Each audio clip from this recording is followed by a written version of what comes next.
Clubes da FIFA, Copa do Mundo de Clubes da FIFA tem cobertura, claro, da Rádio Bandeirantes. Nesse final de semana não será diferente. Neste sábado, 2 jogões. Mas é claro que a gente vai lembrar muito dos jogos de ontem. Um de classificação e outro de eliminação de brasileiro. Vamos falar sobre esse Mundial? Estou com o Paulo Jameli, ex-jogador comentarista, que nos atende na manhã desse sábado. Fala, Jameli, como vai? Bom dia. Bom dia, Ronald. Um pouco triste, né, Ronald? Com o resultado de ontem, né? Não, futebol é uma...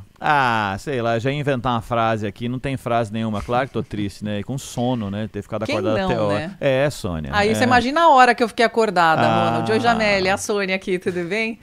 Aqui a gente tudo bem, Sônia? Você tá no fuso horário diferente ainda, né?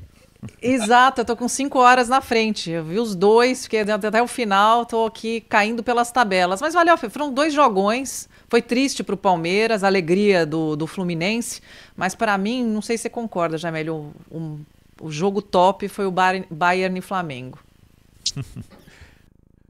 Foi, jogão. O jogo de ontem foi bom também, foi muito bom, tanto o do Fluminense como o do Palmeiras, né? É que a gente fica triste, né? Porque tava todo mundo torcendo pro Palmeiras, imagina, né? Uma semifinal Fluminense e Palmeiras, nossa. Abel e Renato e tudo, Carioca e Paulista. Ia ser muito legal, né? Uma semifinal entre os dois times. Mas eu acho que o Palmeiras fez muito bem, fez bonito. Eu acho que não só o Palmeiras, o Botafogo e Flamengo também. Eu acho que o Brasil sai muito valorizado desse Mundial de clubes, né? Porque os times mostraram que não é tanta diferença assim que tem no futebol europeu para o brasileiro. O que eu entendo é o seguinte: tem uma diferença desses gigantes, né? O Bayern, o Real Madrid, o Chelsea, o Paris Saint-Germain. Só que eles têm uma diferença gigante para os europeus também, né? Porque você vê que os times europeus, a metade da tabela, são que nem os times brasileiros aqui. Ô Jameli, você fez carreira lá na Espanha e sabe muito bem dessas diferenças, né? Porque a elite mesmo tem poucos clubes na Europa, né? Será que essa exposição, como nunca houve, a exposição antes era de um joguinho só, e agora mais do que nunca é de um joguinho só nos torneios intercontinentais, já que o time da Europa vai para a final direto, nem jogar um joguinho tem, é só a final mesmo, né? Precisava de uma exposição assim para mostrar que há caminhos diferentes daquele óbvio de que qualquer europeu, o pessoal fala, o campeão da 2ª divisão da Liga Inglesa ganharia o Campeonato Brasileiro. A coisa não é assim, né, Jameli? Não é. Se você for ver, o campeão da Libertadores ganhou do campeão da Champions League, né? Nessa Copa aí. O Botafogo ganhou do Paris Saint-Germain. Mas eu tinha dúvida, viu, Ronald, de verdade, Ronald e Sônia, eu tinha dúvida se esse campeonato seria um sucesso, porque é a primeira vez, mas eu acho que está comprovado, né? Eu acho que está comprovado, você vê aí, é como se fosse uma Copa do Mundo. Ontem no jogo do Palmeiras eu vi ali, né, aquela massa ali dos palmeirenses, os palmeirenses invadindo a Filadélfia e tudo, e, parecia que era um jogo da seleção, só mudava a cor, não era verde e amarelo, era verde e branco, né? Era uma nação ali, torcendo, com o Flamengo foi a mesma coisa, o Botafogo, o Fluminense. Então eu acho que precisava, né? Eu acho que precisava. O futebol cada vez mais, né? Ele mexe com o povo, ele mexe com o público, e em algumas vezes ele tá ficando para trás, né? Eu acho que as seleções, principalmente aqui no Brasil, a seleção tá ficando um pouco distante, né? Mais distante ainda, e os times, né? O torcedor brasileiro parece que está torcendo mais para os times do que para a seleção, e então eu acho que tem sim, tem a ver. Sabe que eu tô percebendo isso, e eu assim, falei, será que eu tô enganada? Vamos discutir isso aí com o coração. Eu tô sentindo mais coração dos jogadores. Claro que os clubes pagam muito, que a pessoa tem que jogar pela camisa porque é muito dinheiro envolvido, mas eu tô sentindo mais amor e engajamento também do que a própria camisa da seleção. Estou falando alguma bobagem, Jameli? Não tá, Sônia. Eu acho que isso daí também é uma evolução, né, da sociedade. A gente vive numa sociedade hoje que a gente conversa aqui em 3 segundos, a gente já tá pro mundo inteiro, já tem um corte, já distribui, e se você faz uma coisa que as pessoas não gostam, eles te criticam, se gostam, eles te elogiam. Então, quer dizer, o mundo tá muito rápido, né, tá muito diferente. Eu sou de uma geração, nós, né, somos de uma geração que pro jogador o auge, o máximo era jogar na seleção brasileira e não tinha... Nossa, a gente era dispensado até da escola, né? Eu quando cheguei na seleção brasileira, para mim, acho que foi o ponto mais alto, né, de eu ter jogado na seleção brasileira, e nunca imaginei, né, quando era molequinho, nascido aqui em São Paulo, né, no Tatuapé, ali na Moca, molequinho chegar à seleção brasileira, para mim foi o maior sonho realizado. Mas hoje muda, né, os valores mudaram, o futebol é diferente, a sociedade é diferente, como eu falei. Então, eu acho que tem essa diferença da paixão, né? Hoje é muito mais negócio. Os valores, né? A gente vê valores aí, os treinadores, os jogadores, as próprias compras de direitos, né, das transmissões, com valores bilionários, né? E isso é a evolução do futebol. E eu não acho isso ruim, né? Eu só queria estar jogando hoje, né? Não na época que eu joguei. Ô, Jameli, você... falou aí sobre organização, sobre grana, né, a estrutura financeira dos clubes. Você foi um cara que nasceu no Juventus da Moca, né, e até o Juventus da Moca está virando SAF. Não existe mais espaço para o futebol desorganizado ou que possa brincar com essa questão. A construção de uma história, né, tem clubes centenários aqui no Brasil que ainda não entenderam o patrimônio que eles construíram. E nesse momento é legal, você tira um sarro, fala do Palmeiras eliminado, do Flamengo, do Botafogo e tal, mas a gente está falando aqui de clubes, o Fluminense é o que menos grana tem dos brasileiros que lá estava, né? Que lá está ainda na disputa da Copa, mas não tem espaço mais. Entre tirar sarro, que é muito legal, e se estruturar e pensar no futuro, tem uma distância colossal, e tem clubes que estão observando, mas tem clubes que estão ficando para trás, hein, Jameli? Sim, eu concordo com você totalmente, Ronald. O que aparece, eu passei pelo processo de SAF na Europa, eu estava na Espanha quando começou o processo, lá é SAD, né, Sociedade Anônima Desportiva. Então eu acompanhei bem lá, né, eu estive no Zaragoza, o Zaragoza era uma SAF, né, lá na Europa, então eu acompanhei bem. É que aqui no Brasil a gente acha que a SAF vai resolver todos os problemas. Não é, você citou o Juventus, eu participei do processo da SAF lá no Juventus, eu acho que o Juventus foi uma vitória, né, é para aplaudir, né, a diretoria do Juventus, o Conselho Deliberativo, o presidente tal, de aprovar a SAF. Mas daí eu já não concordo do jeito que foi aprovada. Né? Eu acho que teria que ter mais transparência, porque é uma coisa nova, né? Os estatutos dos clubes não tem um capítulo ou um artigo dizendo sobre SAF, é novo. E cada clube, como é uma instituição privada, ela tem que construir, né, de acordo com os seus conselheiros, com as suas regras, construir o processo da SAF. Então, eu acho que o processo da SAF ele é importante, eu acho que tem muitos clubes que vão conseguir dar um salto, mas o mais importante de tudo isso é o processo, porque senão você transforma o clube em SAF e depois no dia 1, você volta a fazer o que você fazia, você volta a ter os mesmos problemas, só que daí o clube social, que nem no caso do Juventus que você citou aí, né? O clube social do Juventus, ele já não tem mais o futebol foi vendido. E eu acho que foi um mau negócio para o Juventus, foi vendido por 20 milhões, poderia ter sido muito mais, de 40, 60, 70 milhões. Então isso acontece em vários clubes, né? O primeiro, o processo da SAF, o segundo, como que é o dia 1, como que quem vai ter a gestão. E isso é um grande problema, né, para clubes pequenos, médios, claro que grandes. Se você tem exemplos também, que nem eu vejo 2 exemplos importantes, o Palmeiras e o Flamengo não viraram SAF, mas eles têm a organização profissional, a organização como se fosse, entre aspas, uma SAF. Então, acho que isso que é importante, né? É importante as pessoas que estão envolvidas saberem, e o torcedor saber também, que a SAF não é a solução do problema, assim, fez a SAF e resolveu tudo. A gente está ouvindo aqui o Paulo Jameli, e se você, ouvinte, já tem o autógrafo dele, vai querer de novo, porque o Jameli está lançando o Bola na Trave, não altera o placar, e esse não está riscado. Que capa interessante é essa, Jameli? Eu vou querer o meu livro autografado. Já estou te pedindo na cara de pau. Pode deixar, vou te mandar aí para Paris. Eu tô com inveja de você. Olha como você tá aí de manguinha de vestido e a gente todo encapotado aqui. Mas, Sônia, isso foi uma ideia. Eu tive, né, a ideia de escrever um livro, porque eu sou um dos instrutores. Eu estava na CBF Academy dando aula e agora eu tô na Comebol, né, na Comebol Evolution, que é a parte de cursos e de de conhecimento, né, de transmissão de conhecimento, né, como instrutor.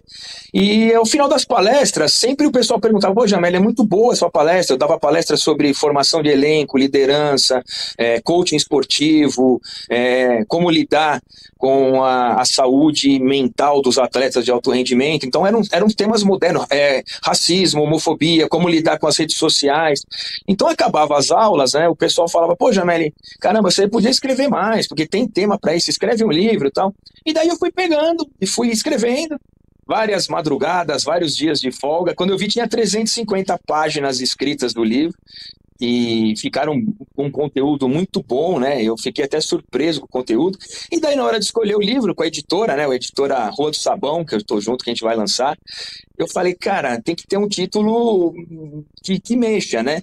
E daí o Nando Reis, né? Grande São Paulino, Nando Reis, é nosso vizinho aqui, Ronald, também, o Nando Reis.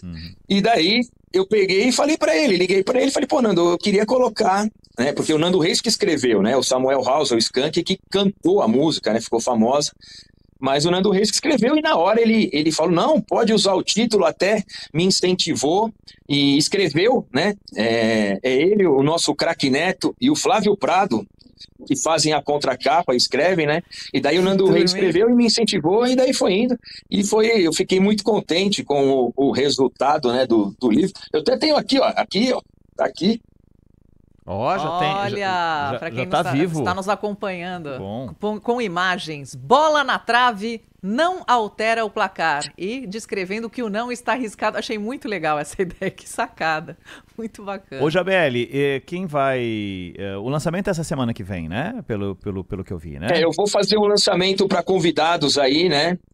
E na quinta-feira, lá no Museu do Futebol, no Pacaembu.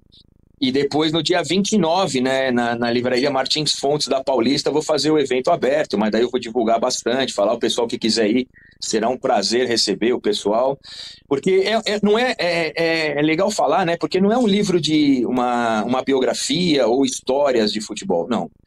É um livro que eu trago experiências que eu passei, né, no esporte de alto rendimento, do medo, de ganhar, de perder, do estresse, de conviver em grupo, dos perfis, né, de pessoas que eu convivi.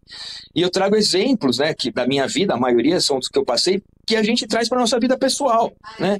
Porque todos nós somos líderes, todos nós somos liderados, todos nós trabalhamos em equipe, todos nós temos medo, todos nós temos estresse. Então eu consigo, né, nesse livro, trazer as experiências do alto rendimento, não só a minha.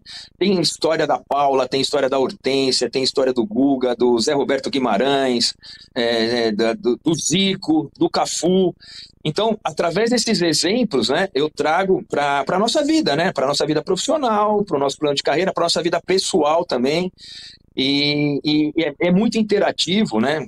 Você aponta o seu celular, tem os QR Codes, né? Com as histórias que eu conto no capítulo, tem os vídeos também. Então é um livro que dá para participar junto com ele e trazer para a nossa vida do dia a dia. Ô Jamel, o que você seria diferente se o Jamel, jovenzinho lá da Copa São Paulo, tivesse lido esse livro lá quando você vivia aquela competição, que foi uma que apresentou você ao futebol? Você seria melhor do ponto de vista técnico, físico, psicológico? O que você me diz? Cara, Ronald, é um assunto que eu trago no livro também, né? Porque eu vejo assim que o esporte de alto rendimento, ele tem 4 grandes pilares, né? O técnico, o tático, o físico e um que é o superior a isso, que é o mental, é o comportamental, né? E a gente sempre, né, na década de 80, de 70, e a gente foi evoluindo, a gente sempre pensava muito no técnico, no físico e no tático, deixava a cabeça meio de lado, né? Fala, não, o cara, ele vai aprender, ele vai se virar. E daí a gente começou a entender, né? Eu não tive, né, um psicólogo que acompanhou a minha carreira, um coaching esportivo, e hoje a gente tem, eu acho que os atletas, os treinadores, principalmente os treinadores e os atletas entenderam isso, os clubes estão entrando nessa agora de entender, né? A gente vê exemplos aí de atletas que tiveram que até abandonar a carreira, abandonar competições por causa da saúde mental. Então é muito importante. E para responder a sua pergunta, Rony, cara, eu tenho certeza que eu seria um melhor Jameli, cara, se eu tivesse um acompanhamento, tivesse pessoas, tutores, né, coachings, psicólogos que me ajudassem nesse lado mental, não só no começo, mas até o final da minha carreira, eu tenho certeza que eu seria melhor. Talvez seria tão melhor que pudesse jogar até no teu Palmeiras aí, né, porque foi o único que aqui de São Paulo que eu não joguei, né? A gente precisa ver se a gente ia querer, né? Não é assim fácil também, esse é o não. problema, né? Tem isso. Mas, não, mas eu acho que sim. O São Paulo gostou, viu? Mas, Ronald, eu conto sempre essa história, cara, porque o pessoal me pergunta, né, como que é. O meu vô era palestrino roxo, cara. Ele tinha um distintivo do Palmeiras colocado na sala, cara. E o sonho dele era que eu jogasse primeiro no Palmeiras e depois na Vecchia Senhora, né, na Juventus da Itália. E daí quando eu jogava São Paulo e Palmeiras, ou Santos e Palmeiras e tal, ele falava pra mim assim, ó, tomara que você faça 3 gols, que você seja o melhor em campo, mas tomara que o Palmeiras faça 4 e o teu time perca. Tá certo, eu tô com ele, sem dúvida pensaria da mesma forma. Ô Jameli, o amigo tá falando aí da Barão do Bananal ou não? Sim, aqui Perfeito. Da Barão do Bananal, estou em casa aqui. A Pompeia é um pouco Ontem mais... foi uma bagunça aqui perto, né? Foi. Uma noite, madrugada triste. Tinha milhares e milhares de pessoas ali na Rua Caraíbas, no coração do entorno do Allianz Parque. Mas no foi mundo assim inteiro, que viu, terminou. Ronald? Tinha aqui em Paris também, reunido em bares, em cafés. Os consulados em todo mundo aí. De todos os clubes, né, isso funcionou e foi muito legal essa Copa do Mundo para mostrar esse amor do torcedor pelo clube. É aquele que ele é formado desde pequenininho, como disse a Sônia, o amor pela seleção mudou o jeito de ser, né? Quem sabe um dia isso é retomado, mas hoje o amor mais importante é o amor pelo clube. Ô Jameli, só pra gente encerrar, como é que você tá vendo essas duas últimas eliminatórias? O Real e o Bayern, será Bayern e Paris, mas Real e Dortmund. Eu acho que de um lado talvez o Real seja favorito, mas na outra eu não sei, Jameli. O que você pensa? Concordo com você, Ronald, concordo. Eu acho que o Paris e o Bayern é jogaço, né? Jogaço de bola. Eu acho que dá Paris, mas é mais uma paixonite, né? Mais uma opinião do que razão. Eu tô com você, viu, Jameli? Eu acho que sim. Aí vai ser uma festa aí pra você, né, Sônia? C'est Paris, oui. Mas a outra eu acho que o Madrid não que vai levar fácil, mas acho que o Madrid leva, né, do Borussia, por uma questão de ter jogadores decisivos e outra, né, o Real Madrid é meio São Paulo, né, Sônia, na Libertadores, né, é a competição deles, né, o jogo grande, assim, campeonato grande, o Madrid joga muito bem, então, eu não sei, uma previsão aí é um Paris e Madrid de um lado, e do outro lado, né, o Chelsea e Fluminense, e daí uma final Paris e Fluminense seria muito legal.